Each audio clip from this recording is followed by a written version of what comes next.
The opposition states two ideas. First, the United Nations would not have an effect on the banning of the annual dolphin hunt. Secondly, the opposition states that my plan lacks any solvency because I have no proof that the action of adopting a resolution by the United Nations would actually put an end to these hunts. The United Nations has effectively put an end to the loopholes which allow Japanese organizations, like JARPA, to hunt for whales on the basis of scientific research.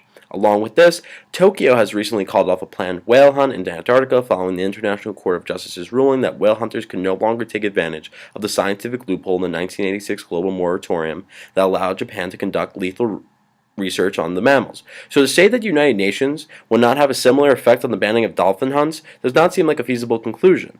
Also, the opposition makes the argument that the banning of the dolphin hunts would trigger nationalistic sentiments of the Japanese. However, the opposition mentions herself that much of Japan, including the International Whaling Commission, believes that the dolphin hunt should be ended. So I would not necessarily agree that our political relations would be affected due to the antagonizing of less than 100 Taiji fishermen, who will be helped financially anyway if the proposition's plan is followed.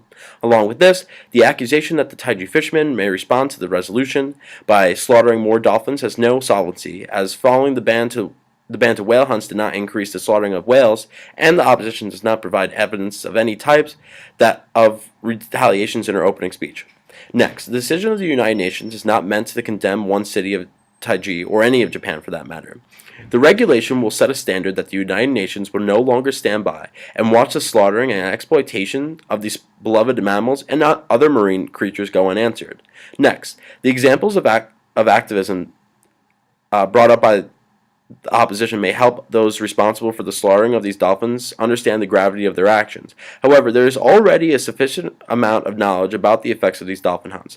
I do not disagree that activism is helpful, but the opposition does not provide any clear statistics that show such activism has led to a decrease in the slaughter of any dolphins in Taiji, or any animal for that matter. Also, even if these activists, such as the individuals brought up by the opposition, wanted to do more than simply talk about why killing animals is wrong, they would not be able to enforce any laws themselves because they have no jurisdiction.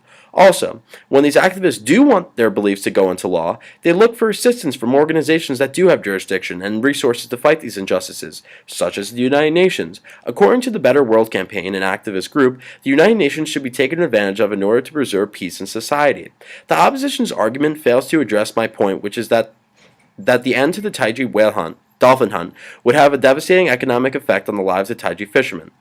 The opposition's plan may have the same desire, but her plan fails to address the livelihoods of the Taiji fishermen who would be losing their main source of income. That is why a foreign subsidy from countries that have profited from the importation of these dolphins will accompany the passing of the resolution. While the opposition and I hold the same values, her method lacks solvency.